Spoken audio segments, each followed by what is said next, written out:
Hello hi అండి, అందరికీ నమస్కారం. My name is Ram. Welcome to CEO TV.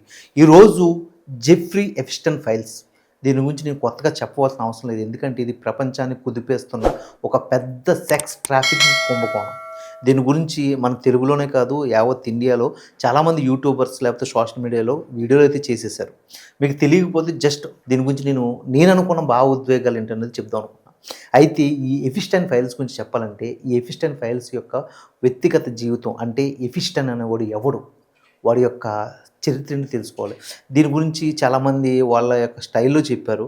But నేను నా సినిమా స్టైల్‌లో చెప్పబోతున్నాను. ఎందుకంటే చాలామందికి అర్థమయ్యే రీతిలో. ఎఫిస్టన్ అనేవాడు మన సినిమాల్లో బాగా దగ్గరగా ఉన్న సినిమా ఏంటంటే 'ధ్రువ' సినిమా. 'ధ్రువ' సినిమాలో మీరు అరవింద్ స్వామిని చూస్తే ఎఫిస్టన్‌కి ఆ సినిమాలో అరవింద్ స్వామికి చాలా దగ్గర పోలికలుంటాయి. ఎందుకంటే ఎఫిసన్ అనే ఎందుకంటే 3, 2, 1 గో. ఎందుకంటే ఎఫిస్టన్ అనేవాడు ఒక సైంటిస్ట్. గణిత శాస్త్రంలో అతను అగ్రగామిగా ఎదిగి, ఆ తర్వాత తను ఒక సైంటిస్ట్‌గా ఎదిగి, ఆ తర్వాత ఈరోజు ఇన్వెస్ట్‌మెంటింగ్ గాని, బ్యాంకింగ్ సెక్టార్‌లో గాని, ఫైనాన్షియల్ సెక్టార్‌లో గాని చాలా బడాబాబుగా అయితే ఎదిగాడు. అలా ఎదిగిన తర్వాత చాలామంది ప్రపంచ కుబేరుల్ని పార్టీల రూపంలో ఆకర్షించి, వాళ్ళందరినీ తన గుప్పిట్లో పెట్టుకొని, ఈరోజు ప్రపంచ కుబేరుల జాబితాలో నంబర్ 1 పొజిషన్‌కెళ్ళాడు. నంబర్ 1 పొజిషన్‌లోకి వెళ్ళడమే కాదు, అమెరికాలో ఉన్న ఈ అధ్యక్షులు ఎవరైతే ఉంటారో, ఎవరు నెక్స్ట్ రాబోయే అధ్యక్షులు వాడిని కూడా గుప్పిట్లో పెట్టుకునేలా ట్రై చేసేవాడు. అలా జెఫ్రీ తన కంట్రోల్‌లో చేసుకున్న తర్వాత తన వ్యవస్థను గాని, తన యొక్క సెక్టార్ గాని పెంచుకోవడానికి తనకి ఏ విధంగా వీళ్ళు ఉపయోగపడతారో ముందుగానే తను ఒక ప్రణాళిక రచించుకునేవాడు.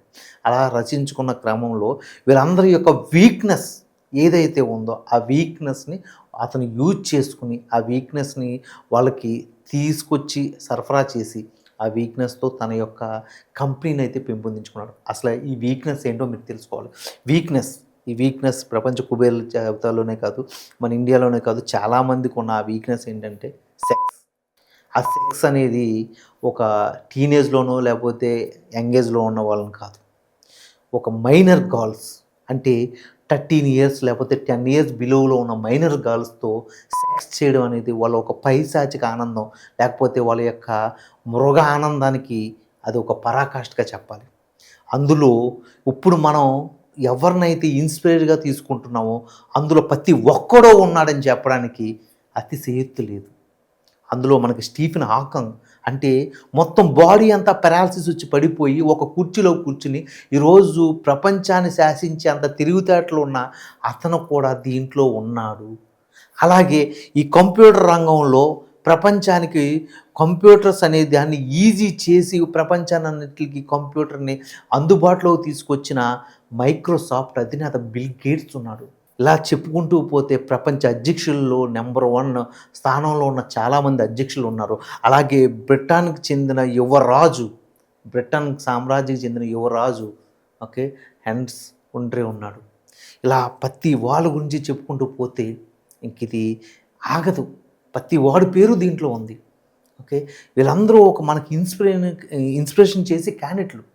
ఈ ఇన్స్పిరేషన్ చేసే క్యాండిడేట్లు ఈళ్ళు ఈ సెక్స్ కుంభకోణంలో కనీసం ఒక ఏజ్ వచ్చిన అమ్మాయిలు, ఒక 20, 25 ఇయర్స్ అమ్మాయిలతో వాళ్ళు సెక్స్ చేసి ఆనందపడ్డారు అంటే అనుకోవచ్చు. బట్ మెచ్యూరిటీ లేని అమ్మాయిలతో వీళ్ళు సెక్స్ చేసి ఆనందం పొందారు అంటే వీళ్ళు ఎంత మానసిక రుగ్మతలో కోల్పోయి లోపల వాళ్ళ యొక్క శాడిజం ఎంత రకరకాలుగా ఉందో ఈ సబ్జెక్ట్‌ని చూసినా, లేకపోతే ఇప్పుడు సోషల్ మీడియాలో ఈ వీడియోస్‌ని చూస్తే మీకు అర్థమవుతుంది. ఓకే. ఈ వీడియోస్‌లో నాకు బాగా బాధ కలిగించిన విషయం ఏంటంటే, ఆ విషయంలో 13 ఇయర్స్ నుంచి 10 ఇయర్స్ బిలో ఉన్న గర్ల్స్ చాలామంది పాపం వాళ్ళ శరీరాలని కాలిపోయో, లేకపోతే ఒలిచేయడం వల్ల పాడైపోయి వాళ్ళు ఇప్పటికి బాధపడుతూ, అంటే ఇప్పటికి వాళ్ళకి 30 దాటేసి వచ్చేస్తుంటాయి. వాళ్ళు 13 ఇయర్స్ ఏజ్ గ్రూప్‌లో వాళ్ళు ఈ ప్రాబ్లమ్‌ను అనుభవించి ఇప్పుడు 40, 30లో ఉన్న ఈ గర్ల్స్ అందరూ కూడా బయటకొచ్చి ఆర్తనాదాలు చేస్తున్నారు. దీని వెనకాల అమెరికా రాజ్యాంగ హక్కులకు సంబంధించిన వ్యాపారవేత్తలున్నారు, లేకపోతే అధికారులున్నారు. వీళ్ళందరూ కూడా దీన్ని బయటికి రాకుండా ఈ న్యూస్‌ని కంట్రోల్ చేయాలని ట్రై చేశారు. బట్ ఈ న్యూస్ కంట్రోల్ రాకుండా ఇది బయటకు రావడానికి కారణం కొన్ని విషయాలున్నాయి. అది నేను ఈ వీడియో మధ్యలోంచి చెప్తాను. అయితే ఈ జెఫ్రీ గురించి మీకు తెలుసుకోవాలి. ఈ జెఫ్రీ అనేవాడు ఎవడు అంటే వీడు మన ధృవ సినిమాలో చెప్పిన అరవింద్ స్వామి అని చెప్పాను కదా, అలాగే ఈ ధృవ సినిమాలో అరవింద్ స్వామి లాగా ఇతను కూడా ఒక లేబర్ కుటుంబంలో పుట్టిన లేబర్. ఇతని ఫాదర్ ఒక స్లీపర్. ఓకే, ఇతని మదర్ వచ్చేసి మార్సెల్ ఎఫ్స్టన్. ఓకే, వీళ్ళిద్దరూ కూడా ఎఫిస్టిన్ ఒక చిన్న ఏజ్లో ఉన్నప్పుడే చనిపోయారు. అయితే ఇతను తన జీవితాన్ని తనే రాసుకోవాలనే ఉద్దేశంతో తన అనుభవాల్ని బాగా పాఠాలుగా మార్చుకుని తను ఒక్కొక్క మెట్టు ఎదగడానికి అది ఒక క్రైమ్ రూపంలో మార్చుకుంటూ ఎదిగాడు. తనకు ఒకే ఒక తమ్ముడు ఉన్నాడు, అతని పేరే మార్క్ ఎఫిస్టన్. మార్క్ ఎఫిస్టన్ మాత్రం తను ఈ కుంభకోణంలో లాక్కుండా బయట మాత్రం పెంచాడు. ఎందుకు అంటే ఎప్పుడైనా సరే ఈ ప్రాబ్లమ్స్ బయటకు వస్తే మార్క్ ఎఫిస్టన్కి ఇది అంటకుండా తర్వాత తిను ఈ విషయాల నుంచి బయటికి రావడానికి తమ్ముడు హెల్ప్ ఉంటుందనేసి మార్క్ ఎఫిస్టన్ అయితే బయట నుంచి అయితే పెంచాడు. కాకపోతే అతను కూడా ఈ కుంభకోణాల్లో ఉన్నాడనేసి కొన్ని న్యూస్ కథనాలు అయితే వస్తున్నాయి. అయితే ఇదంతా పక్కన పెట్టేస్తే ఈ మార్క్ ఎఫిస్టన్ అనే వ్యక్తి అయితే ఏదైతే ఉన్నాడో అతను ఇప్పుడు దీని గురించి పోరాడుతున్నాడు. ఎందుకంటే ఈ జెఫ్రీ అనే వ్యక్తి 2019లో చనిపోయాడు. అసలు ఈ జెఫ్రీ ఎఫిస్టన్ అనే యొక్క వ్యక్తి యొక్క బయోగ్రఫీ మనం తెలుసుకోవాలి. జెఫ్రీ అనే వ్యక్తి 1953లో పుట్టాడు అమెరికా న్యూయార్క్ నగరంలో. అతని ఫాదర్ వచ్చి ఒక స్లీపర్. ఓకే, అతను న్యూయార్క్ నగరంలో రోడ్లు తుడిచే వ్యక్తి. అయితే అతని ఫాదర్ని చూసి నా జీవితం ఇలా ఉండకూడదు అంటూ ధృవ సినిమాలో అరవింద్ స్వామిలాగా తన జీవితాన్ని తనే రాసుకోవడం మొదలుపెట్టాడు. తనకు 10-20 ఇయర్స్ మధ్యలోనే వాళ్ళ ఫాదర్ అయితే చనిపోయాడు. అలాగే తనకి 20లు దాటిన తర్వాత వాళ్ళ మదర్ కూడా చనిపోయింది. అయితే జెఫ్రీ తన టాలెంట్తో ఓకే గణిత శాస్త్రంలో ఒక సైంటిస్ట్గా మారాడు. ఆ తర్వాత ఆ సైంటిస్ట్ని అడ్డం పెట్టుకుని ఓకే చాలామంది ఇన్వెస్టర్స్ని రప్పించుకుని అతను బ్యాంకింగ్ సెక్టర్లో కానీ లేకపోతే ఫైనాన్షియల్ సెక్టర్లో కానీ ఎదగడం స్టార్ట్ చేశాడు. అలా ఎదుగుతున్న క్రమంలో జెఫ్రీకి చాలా మనీ అవసరమైంది, మనీ లాండరింగ్ అవసరమైంది. అటువంటి సమయంలో అమెరికాకు సంబంధించిన చాలామంది కుబేర్లను అయితే తను అప్రోచ్ అవ్వడానికి పార్టీలు ఇవ్వడం మొదలుపెట్టాడు. ఈ పార్టీలు ఇవ్వడానికి తనకు ఒక ప్లేస్ కావాలి, అది ఫిన్ఫాన్ ఐలాండ్. ఇది మైమీ అనే అమెరికాకు సంబంధించిన ఒక సముద్ర ప్రాంతం తీరం ఉంటుంది. దానికి దగ్గరలో అన్ని కరేబియన్ ద్వీపకలాపాలలో దగ్గరలో ఉంటుంది ఇది. ఆ ప్రాంతంలో ఇతను ఒక విలాసవంతమైన దీవినైతే కట్టించుకున్నాడు. ఆ దీవిలో ఆ ద్వీపంలో ఓకే ఇతను ఏం చేస్తాడంటే ప్రపంచ కుబేరులని అక్కడ తీసుకొచ్చి పార్టీ ఇస్తాడు. అలా పార్టీకి వెళ్ళిన వాళ్ళు ఇండియన్స్ ఉన్నారు, లేకపోతే రష్యన్స్ ఉన్నారు, చైనీస్ ఉన్నారు, ఇంకా చెప్పుకుంటూ పోతే ప్రతి దేశం నుంచి ఉన్నారు. ఓకే, అయితే ఈ పార్టీలో వాళ్ళకి ఏం కావాలి, వాళ్ళ వీక్నెస్లు ఏంటి, ఆ వీక్నెస్లను తెలుసుకునేవాడు, వాళ్ళ వీక్నెస్ని తీర్చేవాడు. అయితే ఈ వీక్నెస్లో చాలామందికి ఈ సెక్స్ అనేది గర్ల్స్తో చేసే కన్నా మెచ్యూరిటీ లేని చిన్న చిన్న అమ్మాయిలతో చేయడం అంటే బాగా ఇంట్రెస్ట్ అంట. అలా చేసిన తర్వాత ఈ 10-12 ఏళ్ళ అమ్మాయిల్ని వాళ్ళు సెక్స్ అనుభవించిన తర్వాత ఆ అమ్మాయిల మీద వీళ్ళకి ఇంకా దాహం తీరక వాళ్ళని చంపించేసి వాళ్ళని ఒక కుకింగ్లో పెట్టి ఒక కర్రీ కింద వండి వాళ్ళని తినేవారంట. అంటే వీళ్ళ యొక్క మానసిక రుగ్మత, వీళ్ళ యొక్క పైశాచికం ఎంత దారుణంగా ఉంది. వీళ్ళ మనం ఇన్స్పైరింగ్గా తీసుకుంటున్నాం. ఇలాంటి వాళ్ళు bill gates, Stephen Hong Kong and చాలా ఫిల్మ్ యాక్టర్స్, ఇలా చెప్పుకుంటూ పోతే ఒక రాజకీయ నాయకులు, ఇలా చాలామంది ఉన్నారు. వీళ్ళని మనం ఇన్ఫ్లుయెన్సర్స్గా తీసుకుని అయ్యా ఈ వీళ్ళని మనం మన మార్గనిర్దేశకులుగా చూసుకుని ముందుకెళ్ళాలనుకుంటున్నాం. దీంట్లో ఒక ఫేస్బుక్ అధినేత, లేకపోతే గూగుల్ అధినేత, లేకపోతే మైక్రోసాఫ్ట్ అధినేత, ఎంత పెద్ద సామ్రాజ్యాన్ని క్రియేట్ చేసిన అధినేతలు ఉన్నారా అని అనిపిస్తుంది. ఇతని జీవితంలో ఎదగడానికి జెఫ్రీ చేసిన ఈ ప్రయోగం సక్సెస్ అయింది ఆ ద్వీపంలో. అలా సక్సెస్ అయిన క్రమంలో అతను ఏం చేశాడు అనేది ఇక్కడ మీకు బయటకు వచ్చేసింది. అయితే ఇతను ఎలా పట్టుబడ్డాడు, ఇలా పట్టుబడడం వల్లే ఈరోజు ఈ ఎఫిస్టన్ ఫైల్స్ అనేది బయట ప్రపంచం చూడగలుగుతుంది. అయితే ఇతను ఎలా పట్టుబడ్డాడంటే 2008లో ఓకే అంటే ఇక్కడ చిన్న లాజిక్ ఉందండి, ఇది రాజకీయ కుంభకోణం కూడా ఉందండి. 2008లో అతనికి శిక్ష పడింది. అంటే 2004 నుంచి 2006 వరకు మధ్యలో అతని మీదకి ఒక కేసు అయితే ఫైల్ అయింది ఎఫ్డిఏలో. అయితే ఆ కేసు ఏంటంటే ఒక 10 ఏళ్ల మైనర్ బాలిక, లేకపోతే ఒక 15 ఏళ్ల మైనర్ బాలిక. ఓకే, దీని గురించి ఒక వీడియో ఉంది, ఆ వీడియో మీకు ప్లే చేస్తాం. ఆ వీడియోలో ఒక అమ్మాయి బయటకు వచ్చి the audience, and there's a mascot himself. Why a clown? A character a lot of people are genuinely terrified of. So it's after that. ఎఫిస్టిన్ వల్ల నేను బాధపడుతున్నాను. ఓకే, వాడు అమ్మాయిల్ని చాలా దారుణంగా హింసిస్తున్నాడు, వాడు దీవులోకి తీసుకెళ్ళి అమ్మాయిలు ఏం చేస్తున్నాడో మీకు తెలుసా అంటూ బయటకు వచ్చి గట్టి గట్టిగా అరుస్తుంది. మాకు కొన్ని డ్రగ్స్ ఇస్తున్నాడు వాడు అని అమ్మాయి బయటకు వచ్చి అరుస్తుంది. అలా అరిచిన అమ్మ ఏమైపోయింది ఇప్పుడు వరకు సమాచారం లేదు.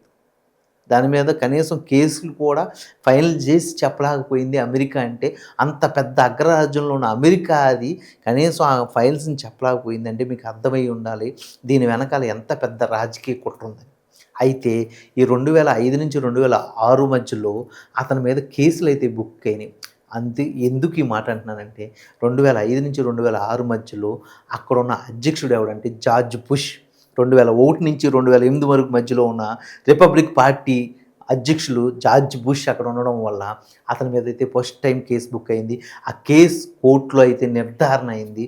2008లో అతనికి శిక్ష పడిపోయింది. 2008లో శిక్ష పడిపోయిన తర్వాత అతను ఆ శిక్షను ఎలా మార్చుకున్నాడు అంటే 2008లో అప్పుడే రిపబ్లిక్ పార్టీ దిగిపోయి డెమోక్రటిక్ పార్టీ ఆయన ఒబామా అధ్యక్షుడే అయ్యాడు. అయిన తర్వాత ఈ కేసుని సెంటర్లో చూడకుండా స్టేట్ వైజ్డ్గా చూడాలి, స్టేట్ కేసుగా పరిగణించబడాలి అంటూ ఈ కేసుని స్టేట్ వైజ్డ్గా తీసుకొచ్చేసి ఓకే ఆ తర్వాత ఇతన్నైతే మాత్రం 13 నెలల జైలు శిక్షకు మాత్రమే పరిమితం చేశారు. ఆ 13 నెలల్లో కూడా ఏంటంటే మార్నింగ్ ఇతను ఆఫీస్కి వెళ్ళి 9 o'clock నుంచి ఈవినింగ్ నైట్ 10 o'clock వరకు ఇతను ఆఫీస్లో తన వర్క్స్ చేసుకుంటూ, ఎందుకంటే అమెరికాలో ఆర్థిక రంగానికి చాలా పెద్ద పెట్టేస్తుంది కాబట్టి ఇటువంటి క్రైమ్ కేసెస్కి చాలా ఇంపార్టెన్స్ ఇవ్వదు అమెరికా. అయితే దాన్ని అమెరికా కంట్రోలింగ్గానే చూస్తుంది కాబట్టి అతన్ని 9 o'clock నుంచి 10 o'clock వరకు ఇతను ఆఫీస్కి వెళ్ళి తన ఆఫీస్ వర్క్స్ చేసుకుంటూ నైట్ 10 o'clock వచ్చి జైలు జీవితం గడపాలి. అలా 13 నెలలు చేస్తే సరిపోతుంది అంటూ అతనికైతే శిక్ష ఖరారు చేశారు. ఆ మధ్యలో కూడా జెఫ్రీ అనే వ్యక్తి చాలాసార్లు బయట కనిపించాడు. ఆఫీస్లో కాకుండా మార్నింగ్ వాకింగ్ కూడా వెళ్ళేవాడు. ఓకే, అలా వాకింగ్ వెళ్ళిన క్రమంలో ఒక వ్యక్తి అతను వీడియో తీసి ఇతను ఇలా బయటికి ఎలా వస్తున్నాడు అనేసి అతని మీద మళ్ళీ కేసు పెడితే అతను తీసుకెళ్ళి మళ్ళీ జైల్లో వేశారు. ఓకే, ఇలాంటి కేసులు జెఫ్రీ మీద కోకొల్లలైనా కానీ అతను మాత్రం 2008 నుంచి 2016 వరకు అతను హ్యాపీగా గడిచిపోయింది అతని జీవితం. తర్వాత కూడా అతను మళ్ళీ అదే దందా మొదలుపెట్టాడు, అదే దందాలో కొనసాగాడు. చాలామంది బడా వ్యాపారవేత్తలకి, లేకపోతే సైంటిస్టులకి, లేకపోతే ఇంకా చెప్పుకుంటూ పోతే పారిశ్రామికవేత్తలకి, వీళ్ళందరికీ కూడా ఇలాంటి అమ్మాయిల్ని తార్చడం అయితే ఆపలేదు. అలా తన వ్యవస్థను అయితే మాత్రం అతను డెవలప్ చేసుకుంటూ వచ్చాడు. అందులో ఇండియాకి చెందిన చాలామంది ఉన్నారు. ఇండియాలో చెప్పలేం కానీ ఆ పేర్లు, వీళ్ళ పేర్లు కూడా ఇప్పుడు వినిపిస్తున్నాయి. అందులో అనిల్ అంబానీ గారు, దీపక్ చంద్ర మనకు ఆధ్యాత్మిక గురువు. ఓకే, అలాగే కౌశిక్ బసు, అలాగే చెప్పుకుంటూ పోతే మన రాజకీయ నాయకుల్లో రాహుల్ గాంధీ, నరేంద్ర మోడీ గారి పేర్లు కూడా వినిపిస్తున్నాయి. అంతెందుకు, తెలుగులో నేను వినని పేరు కూడా విన్నాను. అది ఎవరో తెలుసా? ఉపాసన తాతగారైన అపోలో వ్యవస్థాపకుడు శ్రీ ప్రతాప్ రెడ్డి గారి పేరు కూడా వినిపించింది. అంటే ఇది నిజంగా చాలా బాధాకరమైన విషయం. మరి వీళ్ళు నిజంగా వెళ్ళి అక్కడ చేశారా అంటే అది ఇంకా ప్రూవ్ మెటీరియల్గా అయితే రాలేదు. బట్ వీడియోస్ అయితే ఇప్పుడు వరకు అవి బయటికి రాలేదు. బట్ ఈ కుంభకోణం అయితే మాత్రం ప్రపంచ కుబేరుల్ని కుదిపి పడేస్తుంది. ఇలా చెప్పుకుంటూ పోతే ఇటువంటి ప్రపంచ కుబేరుల్లో ఉన్న మన ఇండియాలో ఉన్న చాలామంది కుబేరులు ఉన్నారు. వీళ్ళందరూ కూడా ఇటువంటి పాడు పనులు చేశారా? వీళ్ళలో ఈ చిన్న పిల్లల్ని చంపేసి వండుకు తిన్నారా? వీళ్ళతో సెక్స్ చేయడమే కాదు, వీళ్ళని అనుభవించడమే కాదు, వాళ్ళ శరీర భాగాలను కూడా వీళ్ళు కుకింగ్ చేసుకుని వండుకు తిన్నారా? ఇంత రాక్షసుల మధ్య మనం సామాన్యులుగా వాళ్ళకి పని చేస్తూ బతుకుతున్నామా? ఇటువంటి వాళ్ళ మధ్య మనం చేతులు కట్టుకుని నిలబడుతున్నామా? వీళ్ళని కదా మనం ఎదిరించాలి అని నాకు ఈ వీడియో చెప్పినప్పుడు కొత్తలో అన్నాను కదా ఫస్ట్లో, ఆ భావోద్వేగాన్ని అయితే లోనయ్యాను. ఇటువంటి ఈ రాక్షసుల మధ్య బతుకుతున్నందుకు నేను సిగ్గుపడుతున్నాను. ఇందులో డొనాల్డ్ ట్రంప్ పేరు కూడా వినిపిస్తుంది. ఎందుకంటే ఈ రిపబ్లిక్ పార్టీ ఏదైతే ఉందో ఈ రిపబ్లిక్ పార్టీ అనేది మళ్ళీ 2020లో అయితే అధికారం కోల్పోయింది. ఈ 2020లో అధికారం కోల్పోయి మళ్ళీ 2020 తర్వాత 21కి వచ్చిన తర్వాత మళ్ళీ డెమోక్రటిక్ పార్టీలో బైడెన్ వచ్చాడు. బైడెన్ వచ్చిన తర్వాత ఈ కేసును అయితే సైలెంట్ చేశారు. అయితే మళ్ళీ ఇప్పుడు ఈ 2025లో అయితే మళ్ళీ రిపబ్లిక్ పార్టీ అధికారంలో వచ్చి ఈ డొనాల్డ్ ట్రంప్ అయితే ఎవరైతే ఉన్నాడో ఈ డొనాల్డ్ ట్రంప్ ఈ విషయాన్ని అయితే మాత్రం బయటికి తీస్తున్నాడు. రాజకీయ చతురత కోణాలు యూజ్ చేస్తున్నాడు. ఎందుకంటే ఎక్కువ మంది అంటే ఈ ఎఫిస్టెంట్ ఫైల్స్లో ఉన్న ఎక్కువ మంది ఈ డెమోక్రటిక్ పార్టీలో ఉన్న వాళ్ళే. అందులో బిల్ క్లింటన్ ఉన్నాడు. బిల్ క్లింటన్తో పాటు హిలారీ క్లింటన్ ఉన్నారు. అలాగే కమలా హ్యారిస్ ఉన్నారు అంటూ వాళ్ళ పేర్లు అయితే తీస్తున్నారు. ఇంకో ఇంపార్టెంట్ విషయం చెప్పాలండి. మీకు గుర్తుందో లేదో తెలియదు కానీ నేను వీడియోస్ ఫాలో అవుతున్నప్పుడు నాకు గుర్తుంది. అదేంటంటే మీకు అందరికీ తెలియని విషయం, మైకేల్ జాక్సన్ అరెస్ట్ తెలుసు కదా మీకు. మైకేల్ జాక్సన్ అనే వ్యక్తి ఎప్పుడు గర్ల్స్తో లవ్ అఫైర్స్ నడిపాడని కానీ లేకపోతే గర్ల్స్తో అతను విడిపోయాడని కానీ ఉండేది కాదు. అతను 90sలో కూడా అతని మీద ఫస్ట్ టైం కేసు బుక్ అయినప్పుడు చిన్న పిల్లల్ని, అది మగ పిల్లల్ని లైంగికంగా వేధిస్తున్నాడు. వేధించడమే కాదు, వాళ్ళని చంపడానికి ట్రై చేశాడు. అప్పుడు ఫస్ట్ టైం వార్నింగ్ ఇచ్చి వదిలేశారు. అదే 2002-01 వచ్చేటప్పటికి అలాగే మళ్ళీ చిన్న పిల్లల్ని తన ద్వీపంలో అంటే తన ఐలాండ్లో అలాగే వేధిస్తున్నాడు. వాళ్ళని లైంగికంగా వేధిస్తున్నాడు కాబట్టి అతన్ని అరెస్ట్ చేసామని చెప్పారు. అంటే మీకు గుర్తుందా? మైకేల్ జాక్సన్ కూడా ఈ ఎఫిస్టెంట్ ఫైల్స్లో ఉన్నాడని మీకు తెలుసు. ఓకే, అంటే ఈ ఎఫిస్టెంట్ ఫైల్స్లో ఉన్నాడని తను అలా చేశాడా, లేకపోతే తన యొక్క మానసిక స్థితి అలా ఉంది కాబట్టి ఎఫిస్టెంట్ తను వాడుకున్నాడా? ఓకే, ఇలా చెప్పుకుంటూ పోతే నాకు టైంలో అనుకుంటా ఈ ఎఫిస్టెంట్ ఫైల్స్ గురించి నాకు బాగా గుర్తు ఒక వ్యక్తి మాట్లాడాడు. అతను హాలీవుడ్కి సంబంధించిన ఒక పెద్ద హీరో. ఇతని పేరు జిమ్ క్యారీ. ఇతని సినిమాలు మీరు చాలా చూసే ఉంటారు. జిమ్ క్యారీ అంటే ద బెస్ట్ కమెడియన్. అదే మనకు తెలుగులో రాజేంద్ర ప్రసాద్ గారు లాంటి వాడు ఒక పెద్ద యాక్టర్. ఇతను ఒక స్టేజ్ షోలో అతను అవార్డు తీసుకుంటున్నప్పుడు అతను ఏం మాట్లాడాడు అంటే ఈ ఎఫిస్టెంట్ ఫైల్స్ గురించి అతను ఇండైరెక్ట్గా మాట్లాడుతూ ఈ ఫంక్షన్ అయిపోయిన తర్వాత ఇక్కడున్న చాలామంది బాలికల్ని ఈ ఫంక్షన్ వెనకాల ఇటువంటి పాడు పనికి యూజ్ చేస్తున్నారు. ఆ పాడు పనికి యూజ్ చేయడమే కాదు, వీళ్ళని ఎంత క్రూరంగా వాడుకుంటున్నారు. ఇందులో మైనర్ గర్ల్స్ ఉన్నారు. ఈ సంస్కృతి నశించాలి అంటూ అతను మాట్లాడాడు. అతను మాట్లాడిన వితిన్ 1 year తర్వాత నుంచి అతన్ని హాలీవుడ్ ఇండస్ట్రీలో అయితే తొక్కేశారు. మీకు తెలుసా? అతని సినిమాలు ఈ మధ్యకాలంలో మనకు కనిపించట్లా. అంటే మీకు అర్థమైపోయి ఉండాలి ఎఫిస్టెంట్ యొక్క రాజకీయ పవర్ ఎంత బలమైందో. అలా చెప్పుకుంటూ పోతే రాక్ ద పెద్ద హీరో హాలీవుడ్లో, మీకు తెలిసే ఉంటుంది, చాలా సినిమాలు ఉంటాయి రాక్కి. మీకు విజువల్ చూపిస్తాను. ఈ రాక్ అనే వ్యక్తి ఒక టీవీ షోలో అతను మాట్లాడుతూ ఓకే, మీకు ఫేవరెట్ ఫుడ్ ఏంటి అంటే 10 years బిలో కిడ్స్ని వండుకు తినడం అంటే నాకు బెస్ట్ ఫుడ్గా ఫీల్ అవుతాను అంటూ ఒక జోక్ వేసాడు. అది జోకా నిజమా? అంటే ఇది ఎంత పైశాచిక ఆనందం, మీకు అర్థమైపోతుంది. ఓకే, ఇలా చెప్పుకుంటూ పోతే ఎఫిస్టెంట్ ఫైల్స్లో ఉన్న ప్రతి కుంభకోణం ఈరోజు బయటికి రావాలి. ఇది ఒక రిపబ్లిక్ పార్టీకో లేకపోతే ఒక డెమోక్రటిక్ పార్టీకో సంబంధం కాదు. ఇది ఒక సైకాలజీకి, ఒక మానవత ప్రాబ్లమ్స్కి ఉన్న ఒక పెద్ద రేఖ. ఈ రేఖ చెరిగిపోయి మానవత్వం అనేది మంట కలిసిపోయిన ఈ ప్రపంచంలో ఈ నల్ల కుబేరుల మధ్యలో ఒక సామాన్యుడి యొక్క ఆడవాళ్ళు ఎలా బతుకుతున్నారు అని చెప్పాలి అంటే అది నాకు చాలా బాధ అనిపిస్తుంది. నేను భావోద్వేగానికి లోనవుతున్నాను. అయితే ఈ ఎఫిస్టెంట్ అనేవాడు ఒక కుక్క సావు చచ్చాడు. అతను గర్ల్ ఫ్రెండ్ మార్సెల్ గ్లైసన్. ఓకే, ఈవిడు కూడా 20 years అయితే జైలు శిక్ష అనుభవిస్తుంది. అలాగే తన ఫ్రెండ్ ఉన్నాడు. ఇతని ఫ్రెండ్ జైలు శిక్ష అనుభవించలేక ఆ జైల్లోనే ఊరేసుకుని చచ్చిపోయాడు. అయితే ఎఫిస్టెంట్ మరణం కూడా 2019లో అనుమానాస్పదమే. ఎందుకో చెప్పనా?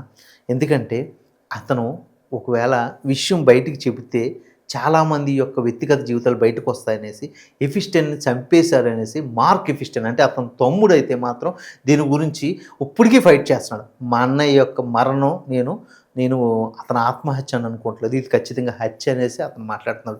అయితే అదంతా పక్కన పెట్టేస్తే ఎఫిస్టెంట్ చేసింది అయితే మాత్రం 100% రాంగ్. అరవింద్ స్వామి ఎలా చనిపోయాడు అనే దాని మీద మీరు ధృవ సినిమాలో చూసుంటారు కదా, అదే చావు అతను వరించింది ఎఫిస్టెంట్ని. అలా వరించి అతని జీవితం అయితే క్లోజ్ అయింది. కానీ అతని జీవితం క్లోజ్ అవ్వడం కాదు, చాలామంది గర్ల్స్ని, చాలామంది యొక్క ఆడవాళ్ళ జీవితాన్ని వాడు నాశనం చేశాడు. ఓకే, ఇంకా ఇంత చదువుకున్న కంట్రీస్‌లో కూడా ఈరోజు అరబియన్ కంట్రీస్ గురించో, లేకపోతే మన ఇండియన్స్ గురించో, లేకపోతే వేరే కంట్రీస్ గురించో ఎడ్యుకేషన్ లేదు, గర్ల్స్‌కి అక్కడ రక్షణ లేదు అంటూ మాట్లాడే ఈ కొన్ని సో కాల్డ్ ఎడ్యుకేషన్ కంట్రీస్ ఏదైతే ఉంటాయో, ఈ ఎడ్యుకేషన్ కంట్రీస్‌లో ప్రప్రథంగా ముందున్న కంట్రీ అమెరికా. ఈ అమెరికాలోనే ఆడదానికి రక్షణ లేదు. ఇంకెక్కడుంది రక్షణ? ఇంక అర్థమైపోయి ఉండాలి కదా మీకు. ఇది ఎఫిస్టెంట్ ఫైల్స్ యొక్క పూర్తి వివరణ. ఈ వివరణ మీకు అర్థమైంది అనుకుంటున్నానండి. ఈ వివరణ మీకు అర్థమైతే ఖచ్చితంగా మనం మారాలి. బడాబాబులకి జై హింద్ సెల్యూట్ లేకపోతే వాళ్ళని వెనకేసుకు రావడం కాదు, వాళ్ళని ప్రశ్నించడం నేర్చుకోండి. ఓకే, ప్రశ్నించి వాడిని గొంతు నడవడం కాదు. ఈ రోజుల్లో ఎవరైనా సరే కరప్టెడే కానీ కరెక్టెడ్ కాదు. అంటే కరప్షన్ చేసే వ్యక్తి కానీ కరెక్ట్గా ఉండే వ్యక్తి కాదు. ఇది తెలుసుకోండి సార్. ఒకడు సడన్గా ఒక 5 ఏళ్ల క్రితం ఏమీ లేని జీరో నుంచి మొదలైతే 5 ఏళ్ళలో కొన్ని కోట్లు సంపాదించేశాడు అంటే వాడి టాలెంట్ కాదు, దాని మధ్యలో వాడి యొక్క ఈ ఎఫిస్టియన్ యొక్క మా రూపాలు కనిపిస్తూ ఉంటాయి. ఎఫిస్టియన్ యొక్క భావజాలం కనిపిస్తుంది. లేకపోతే అంత త్వరగా ఎవడు ఎదగడు అని చెప్పడానికి ప్రతి ఫైలు కూడా ఒక ఉదాహరణ. ఈరోజు 3000 ఫైల్స్ అయితే రిలీజ్ అయినాయి. రాబోయే రోజుల్లో ఇంకెన్ని ఫైల్స్ రిలీజ్ అవుతాయో, ఎన్ని వీడియోస్ రిలీజ్ అవుతాయో తెలియదు. కానీ ఈ రిలీజ్ అయిన వీడియోస్ని అన్నీ చూస్తూ ఉంటే ఎఫిస్టియన్ అనే వ్యక్తి మన దేశాన్ని కాదు ప్రపంచాన్ని ఎలా కుదిపేశాడు, తన ప్రపంచాన్ని తన గుప్పిట్లో పెట్టుకుని ప్రపంచ నల్ల కుబేరులందరినీ తన వీక్నెస్ని అదే వాళ్ళ యొక్క వీక్నెస్ని వాడు ఎలా సొమ్ము చేసుకుని వాళ్ళని ఆడించేవాడు. ఈరోజు దాంట్లో డొనాల్డ్ ట్రంప్ బయటకు వచ్చి ఈరోజు ఈ విషయాలని బయటకు తీస్తున్నాడా, లేకపోతే డొనాల్డ్ ట్రంప్ సగం తీస్తే డెమోక్రటిక్ పార్టీ అయిన ఈ కమలా హ్యారిస్ పార్టీ ఏదైతే ఉందో అది సగం తీస్తుంది.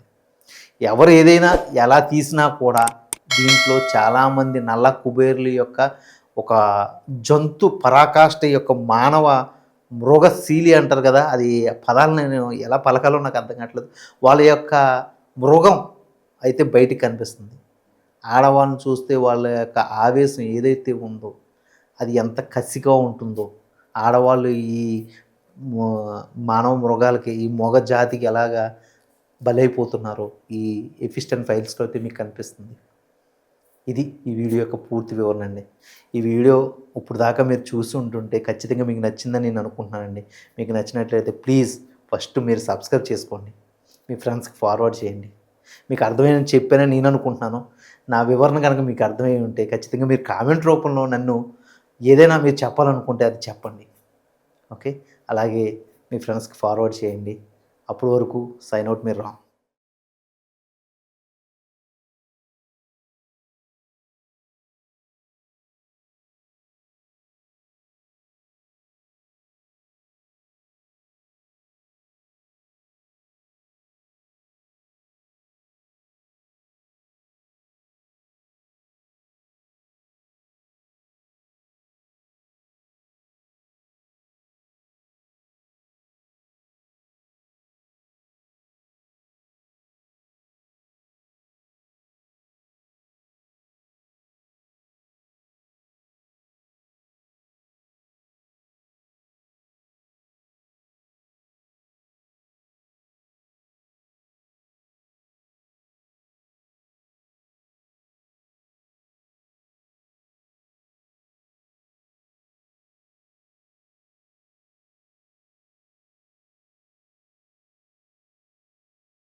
3, 2, 1 గో. హలో హాయ్ అండి, అందరికీ నమస్కారం. My name is Ram. Welcome to CEO TV. ఈరోజు సోషల్ మీడియాలో చిన్న గొడవ అయితే రన్ అవుతుంది. అదే ఏంటో కాదండి, మన బుల్లితెర మెగాస్టార్ ప్రభాకర్ గారి పేరు తెలిసే ఉంటుంది. అందరినీ అతను బుల్లితెర మెగాస్టార్ అంటారు. వాళ్ళ అబ్బాయి చంద్రహాస్ మీ అందరికీ తెలుసు. అతను సినిమా రంగంలో హీరో అవడానికి వచ్చాడు. హీరో అవ్వకముందే అతను ట్రోలింగ్ స్టార్ అయిపోయి చాలాసార్లు అతన్ని గట్టిగా ట్రోల్ చేశారు. ఎందుకంటే అతను చిన్న వయసు, ఒక 25 ఇయర్స్ బాయ్ కాబట్టి. అంటే బాయ్ అని ఎందుకు వాడుతున్నానంటే, అతను పాపం అతను మెచ్యూరిటీ లెవెల్స్ లేకపోవడం వల్ల అతను నుంచునే విధానం కానీ, లేకపోతే అతని స్టైల్స్ కానీ, అవి జనాలు కానీ, లేకపోతే ఇప్పుడున్న మేమర్స్ అతనైతే ఎటకరిస్తూ అయితే ట్రోల్ చేశారు. దానివల్ల అతని సినిమాలు అయితే మాత్రం 2, 3 స్టార్ట్ అయినా కూడా మధ్యలో డ్రాప్ అయిపోయి చివరికి ప్రభాకర్ గారే తన ఓన్ బడ్జెట్తో ఒక సినిమా రిలీజ్ చేసుకుని అయితే అది జనాల ముందుకు రిలీజ్ చేశారు. బట్ జనాలు అంతగా ఆదరించలేదు చంద్రహాస్ని. తర్వాత చంద్రహాస్ తను ప్రూవ్ చేసుకోవడానికి గట్టిగా ట్రై చేస్తున్నాడు. ట్రై చేయడంలో తప్పేం లేదు. ఎందుకంటే అది నెగిటివ్గాను పాజిటివ్గాను ఈరోజు ఖచ్చితంగా ఫ్రేమ్ అయితే క్రియేట్ చేసుకోవాలి. ఫ్రేమ్ క్రియేట్ చేసుకున్న తర్వాత నుంచి అది ఆ ఫ్రేమ్ని నిలబెట్టుకోవాలి. అది మీ అందరికీ తెలుసు. రామ్ గోపాల్ వర్మ గారు అయితే మాత్రం ఫస్ట్లో అతను ప్రూవ్ చేసుకున్న ఫ్రేమ్ వేరు, ఇప్పుడు అతను కంటిన్యూ చేస్తున్న ఫ్రేమ్ వేరు. పాజిటివ్గా వచ్చి నెగిటివ్లోకి వెళ్ళాడు. చాలామంది నెగిటివ్ నుంచి వచ్చి పాజిటివ్లో కూడా వెళ్ళిన వాళ్ళు ఉన్నారు. బట్ ఇక్కడ చంద్రహాస్ విషయంలోకి వచ్చేటప్పటికి చంద్రహాస్కి నెగిటివ్ పాజిటివ్ కాదు, అసలు ఫ్రేమింగ్లోనే కన్ఫ్యూజన్ ఉంది. ఆ కన్ఫ్యూజన్లో అతను ఏం చేశాడంటే, ఈ మధ్యకాలంలో ఈ జెడి చక్రవర్తి గారు లేకపోతే సమ్ సినిమా యాక్టర్స్ ఏదో ఒక స్టేజ్ షో ఏదో జరుగుతుంది, దాంట్లో అతను ఒక పాట అయితే పాడాడు. ఆ పాటని కొంచెం బూత్ వెర్షన్, అంటే తెలుగులో ఉన్న కొన్ని బూతుల్ని యూజ్ చేస్తూ అతను అయితే పాట పాడాడు. అయితే ఆ పాటకి అబ్జెక్షన్ చెప్పాలి అక్కడున్న టీం కానీ, లేకపోతే అక్కడున్న సెలబ్రిటీస్ కానీ. బట్ అబ్జెక్షన్ చెప్పకుండా పాటని ఎంజాయ్ చేస్తూ వదిలేశారు. ఎందుకంటే ఇప్పుడున్న జడ్జెస్ అలాగ ఉన్నారు. జడ్జెస్ని మనం ఏం కంట్రోల్ చేస్తాంలే, జడ్జెస్కి ఇదే నచ్చుతుందనేసో, లేకపోతే సెలబ్రిటీస్గా మేము ఇది అబ్జెక్షన్ చేయడం కరెక్ట్ కాదనుకుని అక్కడి నుంచి వెళ్ళిపోవడం కరెక్ట్ కాదనుకుని ఉండిపోయారో ఏంటో. మరి ప్రభాకర్ గారిని చూసో లేకపోతే ఏంటో మరి అతని పాటనైతే మాత్రం అక్కడ ఎవరో అబ్జెక్షన్ అయితే పెట్టాల. అయితే ఆ పాట సోషల్ మీడియాలో అయితే ట్రెండ్గా మారింది. ఎందుకంటే అతను మాట్లాడిన పదజాలం ఏదైతే ఉందో అదంతా బూతు. ఏంట్రా చంద్రహాస్ ఇలా బిహేవ్ చేస్తున్నాడు అనేసి నెగిటివ్ ట్రోల్స్, పాజిటివ్ ట్రోల్స్ అయితే ట్రోల్స్ జరుగుతున్నాయి. ఆ పాట మీద ట్రోల్స్ జరుగుతున్నాయి. ఆ ట్రోల్స్ చూసిన big TV news reader cum anchor Ashok, ఈ అశోక్ గారు అయితే స్పందించారు. అశోక్ గారు మాట్లాడుతూ, నేను ఎర్లీ మార్నింగ్ నేను న్యూస్ చూడడం లేకపోతే ఫేస్బుక్కి ఫాలో అవుతూ ఉంటాను. అలా ఫాలో అవుతున్న క్రమంలో ఈ ప్రభాకర్ గారి అబ్బాయి చంద్రహాస్ యొక్క వీడియో చూశాను. ఇతను ఎవరో కూడా వాదించలేదేంటి, కనీసం అక్కడ ఉన్న సెలబ్రిటీస్ కూడా దీని గురించి మాట్లాడలేదేంటి, ఇది తప్పు కదా. ఇలాగా ఈ బూతు సంస్కృతిని మనం ఎంకరేజ్ చేస్తే ఎంతవరకు సమంజసం? ఓకే, చంద్రహాస్కి ఇదే నా వార్నింగ్. ఫస్ట్ ఆఫ్ ఆల్ ఇటువంటి భావజాలం ఉన్న మైండ్ సెట్ని మార్చుకో, ఫస్ట్ జనాల్లోకి వచ్చి సారీ చెప్పు అని అయితే అతను చెప్పారు. అది చెప్పిన తర్వాత చంద్రహాస్ దీని మీద మాట్లాడుతూ, నన్ను ట్రోల్ చేసినప్పుడు మీరు అందరూ ఎక్కడికి వెళ్ళారు? నేను ఏదో సినిమాలో సక్సెస్ అవ్వాలని నేను వచ్చి, సినిమా రంగంలో నేను ఏదో క్రియేట్ అవ్వాలనేసి నేను హీరోగా ప్రూవ్ చేసుకోవాలని వచ్చినప్పుడు నన్ను చాలామంది మేమర్స్ ట్రోల్ చేస్తున్నప్పుడు మీరు ఎవరో కూడా మాట్లాడలేదే. ఇప్పుడు నేనేదో నెగిటివ్గానో పాజిటివ్గానో నేనేదో క్రియేట్ చేసుకుందామని ట్రై చేస్తున్న టైంలో మీరెవరు అంటూ అశోక్ గారిని అతనైతే వార్నింగ్ ఇస్తూ అతనైతే మాట్లాడాడు. అతను లాయర్ని కూడా ఏదో పెట్టుకున్నాడంట. అశోక్ అనే వ్యక్తి క్షమాపణ చెప్పకపోతే లీగల్గా కూడా నేను ప్రొసీడ్ అవుతాను అంటూ చంద్రహాస్ ఈరోజు వీడియో చేశాడు. దానికి అశోక్ గారు కూడా స్పందిస్తూ, నువ్వు లాయర్ని పెట్టుకుంటే ఏంటి, సీఎంతో మాట్లాడితే నాకేంటి, నేనైతే క్షమాపణ చెప్పను, ఫస్ట్ నువ్వు క్షమాపణ చెప్పాలి అనేసి ఈ ఎపిసోడ్ని అయితే వెబ్ సిరీస్లో ముందుకు తీసుకెళ్తున్నారు. మరి అయితే నాకేమనిపించిందంటే, ఇది నిజంగానే వీళ్ళిద్దరూ కొట్టుకుంటున్నారా, లేకపోతే అన్అఫిషియల్గా వాళ్ళ యొక్క బయోగ్రఫీని లేకపోతే జియోగ్రఫీని లేపుకోవడానికి ట్రై చేస్తున్నారో మరి నాకు ఇదేదో గేమ్ షో లాగా అనిపించింది. పోనీలో ఏదేమైనా కానీ దీంట్లో అశోక్ సపోర్ట్ ఇవ్వాలని నాకు అనిపించినా కూడా చంద్రహాస్ మాటల్లో కూడా నిజం ఉందని అనిపించింది. ఎందుకంటే చంద్రహాస్ తన వేఎఫ్ స్టైల్ ఎలా ఉన్నా కానీ పాపం అతన్ని సినిమాలో రాకముందే ట్రోల్ చేసి అతని సినిమా వ్యక్తిగత జీవితాన్ని అయితే మేమర్స్ నాశనం చేశారు. దాంట్లో అశోక్ తప్పేం లేదు. బట్ అశోక్ మీద చంద్రహాస్ తీసుకున్న రెవెంజ్ అనుకోవాలి. బట్ ఏదేమైనా కానీ ఈ బూతు సంస్కృతి, గతంలో జబర్దస్త్లో కూడా ఎక్కువ బూతు సంస్కృతి ఉందనేసి చాలామంది ప్రజానీకం లేకపోతే సోకాల్డ్ సోషల్ మీడియాలో యాక్టివిస్టులు అండ్ యూట్యూబర్స్ మాట్లాడారు. ఫస్ట్ ఆఫ్ ఆల్ ఆ బూతు సంస్కృతిని ఆపండి అయ్యా. గతంలో ఎప్పుడూ లేని ఈ బూతు సంస్కృతిని మీరు ప్రేరేపిస్తున్నారు. దీనివల్ల ఏమవుతుందంటే నెక్స్ట్ తరాలకి జెన్జీస్కి ఈ పిల్లలకి ఈ బూత్ సంస్కృతి అలవాటైపోయి ఇంట్లో కామన్గా బూతులు మాట్లాడుకునే విధానం వచ్చేస్తుంది అనేది జబర్దస్త్ మీద గట్టిగా ట్రోల్ జరిగింది. మీకు గుర్తుందో లేదో. ఆ తర్వాత అలాంటి పెద్ద పెద్ద సెలబ్రిటీస్ ఇలాంటి మాటలు మాట్లాడితే వాళ్ళ మీద ఎఫెక్ట్ కూడా ఉండేలాగా సోషల్ మీడియాలో గట్టిగా ట్రోల్ జరిగాయి. అప్పుడు వాళ్ళు ప్రతి వాళ్ళు బయటకు వచ్చి సారీలు చెప్పారు. బట్ ఇక్కడ చంద్రహాస్ విషయంలోకి వచ్చేటప్పటికి చంద్రహాస్ 20-25 ఏజ్ కుర్రోడు కాబట్టి అతనికి అర్థం కావట్లేదేమో. అతను అర్థం కాక అతను ఆవేశంగా మాట్లాడుతున్నాడు. అతని ఆవేశాన్ని వాళ్ళ ఫాదర్ ఏదైనా ఉంచి కంట్రోల్ చేయాలి. బట్ కంట్రోల్ చేయకపోవడం వల్ల అనుకుంటా మరి ఈరోజు అతని మాటలు ఏదైతే ఉన్నాయో అవి ఈరోజు ఇలా జనాల మధ్యలో ట్రోల్స్కి అయితే గురవుతున్నాయి. ఏదేమైనా కానీ చంద్రహాస్ మాటలు అతని బూతులు ఏదైతే ఉన్నాయో అవి అయితే మాత్రం సభ్య సమాజానికి అయితే లోటుని క్రియేట్ చేసిన విషయం వాస్తవం అవుతుంది. ఎందుకంటే మీకు తెలుసు అలా బూతులు మాట్లాడడం మన సభ్య సమాజంలో కరెక్ట్ కదని మనం అనుకుంటూ ఉంటాం. బట్ దీని మీద అశోక్ విన్ అవుతారా, లేకపోతే చంద్రహాస్ విన్ అవుతారా, లేకపోతే వాళ్ళిద్దరూ కూడా క్షమాపణ చెప్పి కామ్ అయిపోతుంది ఆ ఇష్యూ అనేది రాబోయే రోజుల్లో చూడాలి. ఈ వెబ్ సిరీస్ ఎక్కడితో ఎండ్ అవుద్దో చూడాలి. ఇది ఈ సోషల్ మీడియాలో జరుగుతున్న చిన్న గొడవ చంద్రహాస్ విఎస్ అశోక్ అంటే బిగ్ టీవీ అశోక్. ఈ విషయం కనుక మీకు అర్థమైనట్లయితే, ఈ విషయం కనుక మీకు నచ్చినట్లయితే ప్లీజ్ మా ఛానల్ ఫాలో అవ్వండి, లైక్ చేయండి, షేర్ చేయండి, ఫస్ట్ ఆఫ్ ఆల్ సబ్స్క్రైబ్ చేయండి. మీరు ఇచ్చే ఒక్క సబ్స్క్రైబ్ మాలో కొత్త ఉత్సాహం రేకెత్తిస్తుంది. మీరు ఇలాంటి వీడియోలు చేయడానికి ఉపయోగపడుతుందని కోరుకుంటూ సైన్ అవుట్ మీ రామ్.